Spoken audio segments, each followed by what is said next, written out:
그런 하나님께 오늘 임마누엘 찬양께 다시 한번 뜨겁게 박수드리겠습니다. 예배 오신 여러분을 주님의 이름으로 환영합니다. 우리 앞뒤 옆사람과 함께 이렇게 인사합시다. 임마누엘 하나님이 함께 하십니다. 인사합시다.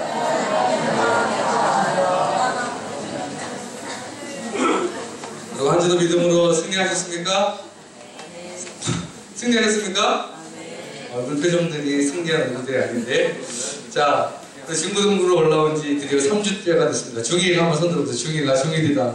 중1인데 그래도 성가대에 이렇게 강제로 박혀있는 친구들이 몇 분 있습니다. 이제 이 정도면 적응할 때 됐죠. 하지만 다음 주에 우리 신입생활회가 있습니다. 그때 지나면 잘 정착하려리라 믿습니다. 자, 오늘은 먼저 이제 갈망에 대해서 이제 얘기를 해보려고 합니다. 자, 여러분 갈망이 뭔지 아십니까? 갈망? 네? 갈망이라는 걸 자기가 설명할 수 있겠다는 사람. 정말 하늘에 큰 상급이 있을 겁니다. 제가 내려줄 거예요. 얘기해보세요. 막 어떤 걸 미치도록 원하고 막 갖고 싶어. 박수 한번 쳐주세요. 어떤 걸 원하고 하면 틀렸을 텐데 어떤 걸 미치도록 원하고 라고 해서 그것이 맞습니다. 끝나고 저한테 오십시오. 제가 기프트콘을 보내드릴게요. 갈망이라는 것은 그렇습니다. 근데 바다가 얘기하는 것처럼 어떤 거를 그냥 바라는 것이 아니라 미치도록 원하는 거죠. 여러분들 엑소를 좋아하는 친구들 그냥 좋아합니까? 미치도록 좋아합니다. 그게 갈망이에요. 그쵸? 제가 핸드폰이 아이폰 5예요. 근데 제가 만약에 아이폰이 아니라 2G폰을 써요. 근데 생일날이 다가왔어요. 내일이 생일이에요. 아버지가 엄마가 생일 선물로 이거를 사줄 수 있을까요? 이렇게 조금 그런 능력이 되시잖아요. 근데 내가 그거를 정말 간절히 원하는 마음을 갈망이라고 합니다. 제가 갈망이라는 것을 중학교 1학년 때 진짜 딱 한 번 느껴봤어요. 갈망, 무엇을 원한다. 제가 살던 곳은 굉장히 큰 대도시가 아닙니다. 저는 누차 얘기했지만 경기도 여주에서 살았어요. 여주는 불행하게도 원주보다 작습니다. 그래서 여주에는 엄청난 큰 행사들이 많았어요. 대표적인 행사가 뭐냐면 도자기 축제였습니다. 맞죠? 도자기 축제 들어보셨죠? 도자기 축제가 하는 날에는 온갖 여주의 모든 국민들이 축제의 날입니다. 근데 도자기 축제가 하면은 제가 예전에도 말씀드린 것 같은데 어마어마한 가수들이 옵니다. 송대관 이건 흔히 볼 수 없었던 모든 인기 가수들이 다 오는데 그때 그해 중학교 1학년이 된 그해 유독 항상 송대관, 태진아, 남진 이렇게 나와야 되는데 그때 누구 왔냐면 우리 동네 유승준이 온다는 거예요. 유승준이 지금 잘 모르실 거예요. 네, 지금 병역 사건으로 우리나라에 지금 못 들어오는 상태이지만 저의 세대는 알 겁니다. 유승준이 얼마나 인기 있었는지. 그때 유승준의 가위춤을 제가 교회 교육관에서 그렇게 열심히 춤추고 막 이렇게 형들이랑 같이 이렇게 했던 기억이 납니다. 유승준이 온다는 거예요. 근데 그날이 언제야? 토요일이에요. 토요일 저녁 7시는 중고등부 예배가 있었던 그런 적이었습니다. 제가 교회를 갔을까요? 믿음이 없어서 교회를 안 갔습니다.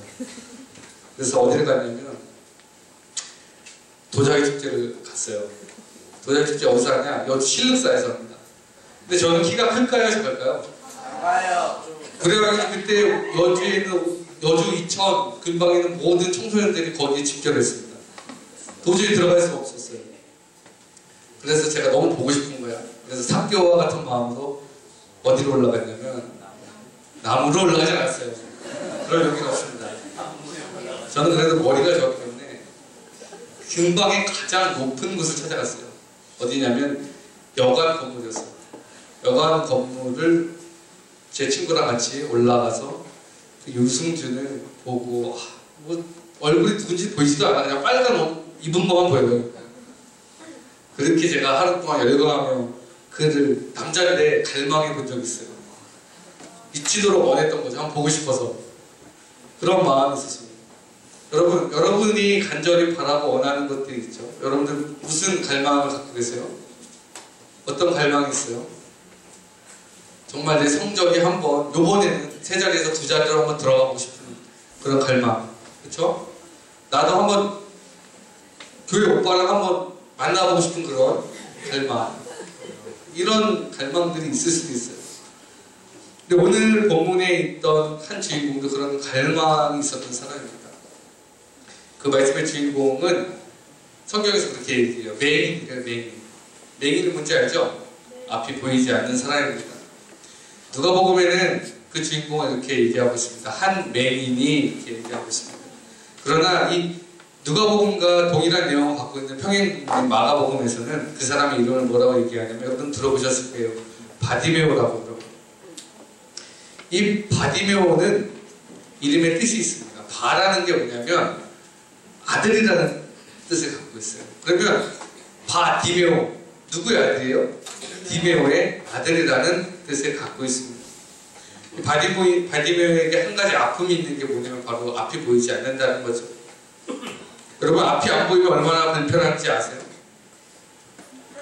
저는 그 불편함을 게임을 통해서 알아봤습니다. 어떻게, 제가 예전에 전에 사역하던 교회에서 청년들이랑 성지순례를 갔는데 그리스에 갔어요. 얼마나 좋아요. 호텔에 들어갔어요. 호텔에서 이제 밤을 쓰는데 어떤 청년회장님이 전사님 게임 한번 하세요. 저한테 뭔 게임을 할까? 좀비 게임을 하세요. 아까 내가 게임도 많은데 무슨 좀비 게임이 있냐. 좀비 게임을 해야 된대요.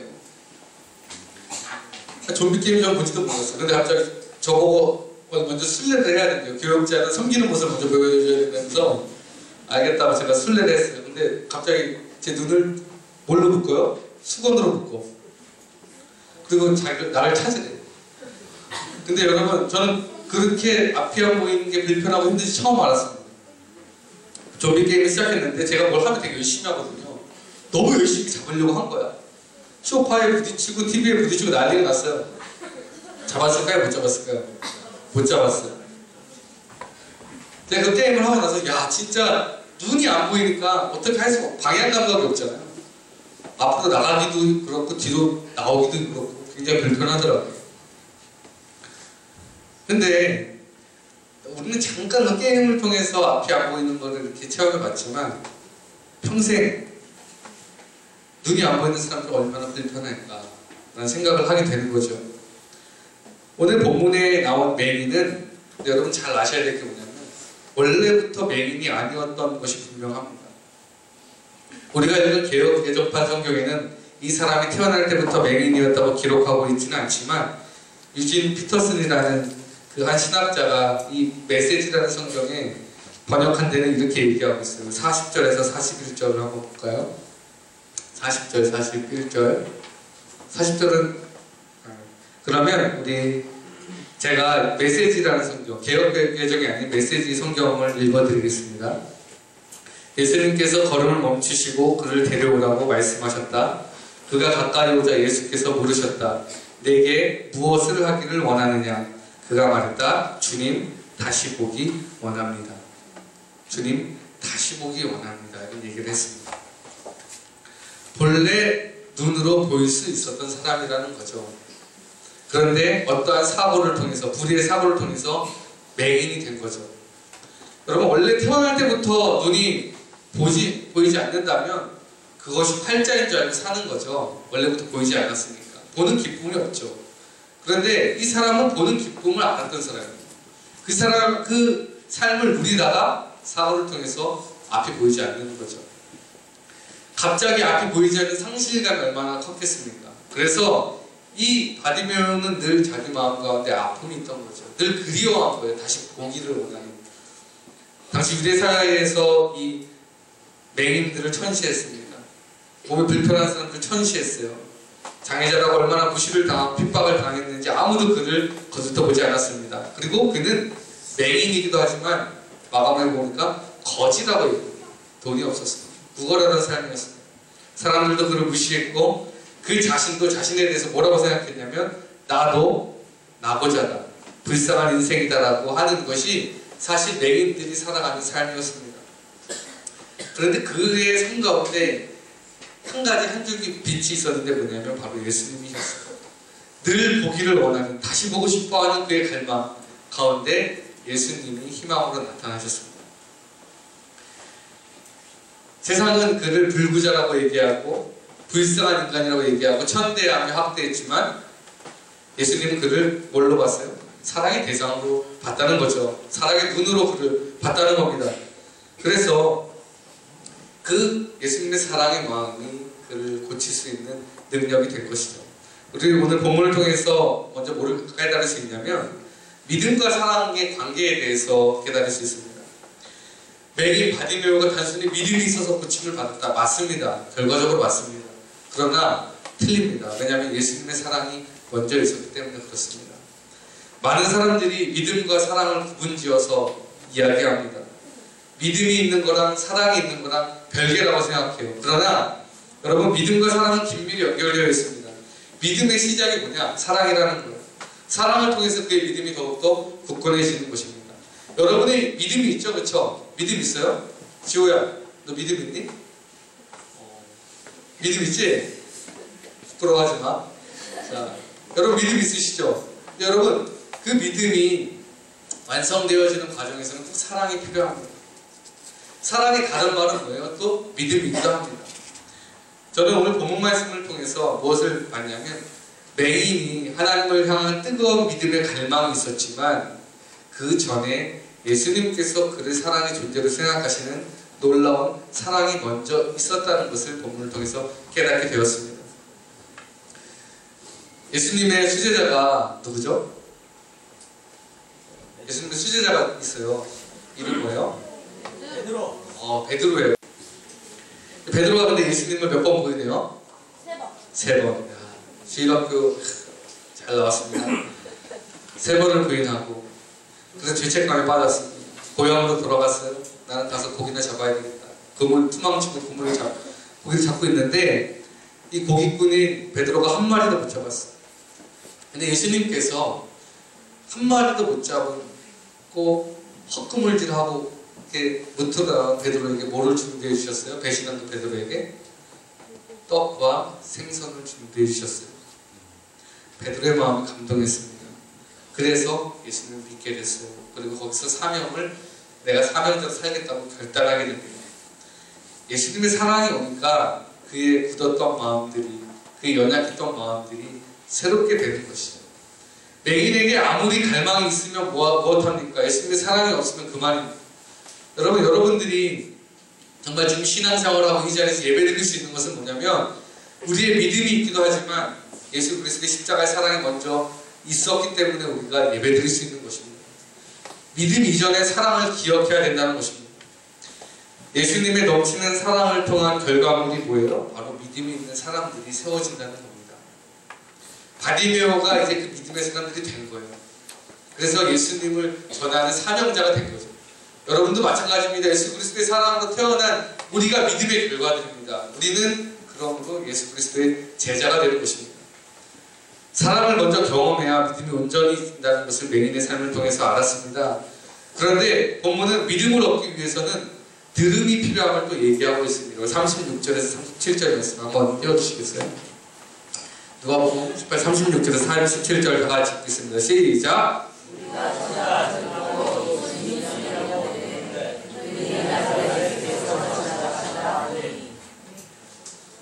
누가 지나간다고요? 예수님이 지나간다. 맹인에게는 지금 뜨거운 갈망이 있었기 때문에 이 한마디조차 무심코 지날 수 있는 말이 아니었습니다. 왜냐하면 그는 정말 다시 보기를 원했거든요. 얼핏 들었어요. 예수님의 소문을. 병든 자를 고치고 죽은 자를 일으키고. 그래서 그의 마음속에 늘 그런 마음이 있었어요. 아, 예수님이 한번 지나가시면, 예수님이 한번 우리 동네에 오시면 하는 마음이 있었다는 거예요. 그런데 그 소리를 들은 거죠. 그 마음이 얼마나 절박했겠어요. 보이지 않는 인생, 매일매일 구걸에서 밥 빌어먹는 그 인생에서 얼마나 탈출하고 싶겠어요. 그래서 그에게는 항상 예수님께로 초점을 향했습니다. 로마서 10장 17절 말씀에 그런 말씀이 있습니다. 그러므로 믿음은 들음에서 나며 들음은 그리스도의 말씀으로 말미암았느니라. 믿음은 어디에서 난다고요? 들음에서. 예수 그리스도의 소식을 들었기 때문에 우리가 여기 있는 것입니다. 근데 그 들으는 내용은 뭐냐? 그리스도의 말씀입니다. 여러분 온전한 믿음을 갖기를 원하신다면 여러분들의 귀가 열려야 될 줄 믿습니다. 아멘. 그냥 주변에서 엄마가 얘기하는 그리스도 말고요, 친구가 한번 은혜 받았던 그런 믿음의 말들이 말고요, 정말 내 귀를 통해서 마음으로 이어지는 복음의 소리를 여러분들은 들으셔야 됩니다. 매일 바디메오가 예수님이 오신다는 소문을 듣지 못했으면 그럼 그 인생에 변화가 없습니다.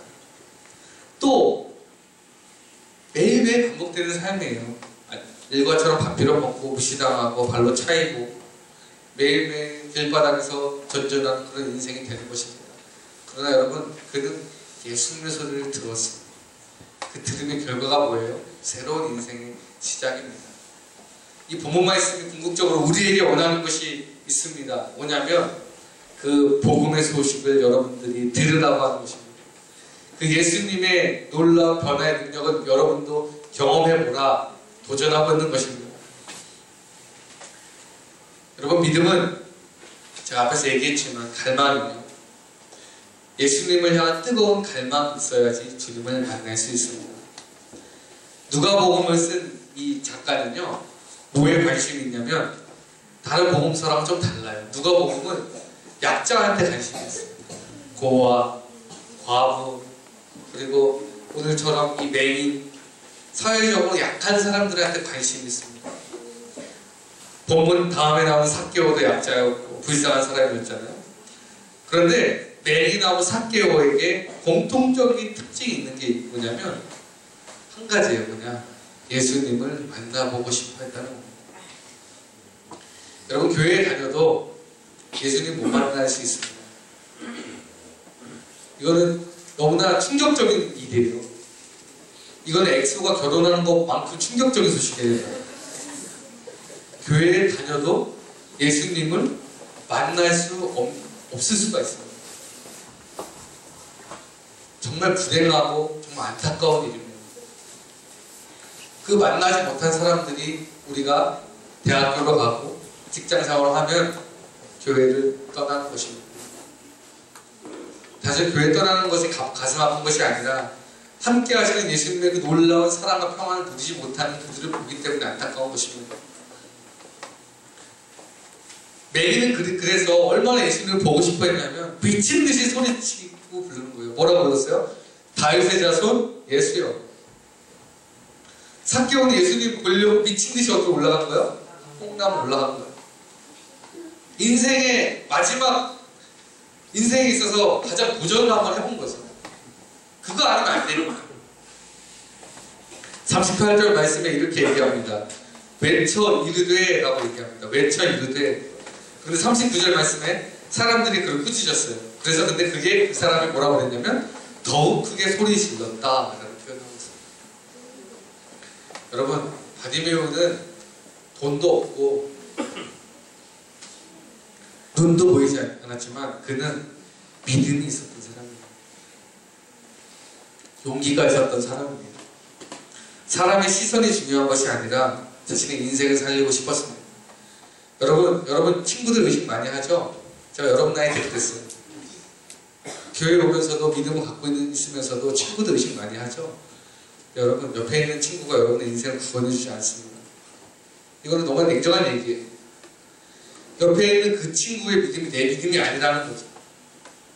내 믿음은 나와 하나님과의 1대1 관계를 통해서만 이루어지는 것입니다. 그러므로 예수님을 부를 수 있는 용기가 여러분들한테 필요한 것입니다. 지금 여러분의 나이에, 우리의 이 나이 때 예수님을 경험해보지 못하면, 이 기회를 잡지 못하면 우리는 평생 이 맹인의 삶처럼 길바닥을 떠다니면서 살게 되는 불행한 인생을 겪을 수도 있다는 것을 여러분이 기억하셔야 됩니다. 하나님을 갈망했던 맹인 바디메오의 마지막, 눈을 떴잖아요. 새로운 인생이 시작됐잖아요. 주여, 다시 보기 원합니다. 그러니까 그는 자기한테 가장 필요한 것이 뭔지 알았던 사람이었습니다. 예수님께서 다가오셔서 내가 너에게 무엇하기를 원하느냐? 그는 얘기했습니다. 주님, 다시 보기 원합니다. 예수님께서 여러분들에게 다가가셔서 말씀하실 때 여러분들 무슨 대답을 하시겠어요? 너에게 무엇하기를 원하느냐? 부자가 되고 싶어요. 좋은 사람이 되고 싶어요. 사회에서 인정받는 사람이 되고 싶어요. 좋은 성적을 거두고 싶어요. 이런 대답할 수 있습니다. 그러나 여러분, 근본적으로 여러분들의 삶을 바꿀 수 있는 대답을 할 준비가 되어 있어요. 주님, 보기 원합니다. 만약에 우리가 그 대답을 제대로 하지 못한다면 우리는 눈은 뜨면 살았지만 영적인 맹인이 될 수 있다는 것입니다.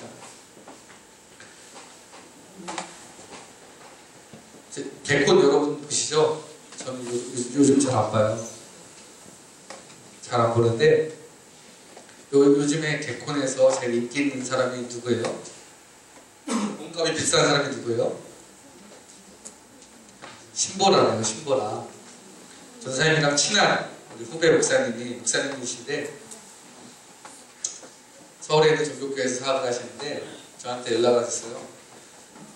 제가 그래도 전도사지만 형이잖아요. 형, 새생명 전도축제 때 누구 불러? 이렇게 저한테 물어보는 거예요. 누구 부르긴 누구 불러? 내가 하지. 그랬어요. 내가 연예인인데 이렇게 얘기했어요. 미안, 알겠습니다. 나 스스로 그렇게 생각하는 거야. 그렇게 할 수 있잖아. 제가 그렇게 얘기했어요. 제가 물어봤죠. 아, 거기는 누구 부르냐? 하니까 신보라를 부른대요. 신보라를 부른대요. 되게 부러웠는데 아유 못났다 참. 그 사람이 무슨 신보라를 부르고 네가 연예인이 되어야지. 제가 이렇게 얘기했는데 내심 부러웠어요. 신보라 부르는데 제가 너무 궁금한 거예요. 어떻게 하면 신보라를 부를 수 있을까? 제가 1시간을 이렇게 간증 집회를 하는데 제가 상상할 수 없었던 어마어마한 하여튼 얘기할 수 없습니다.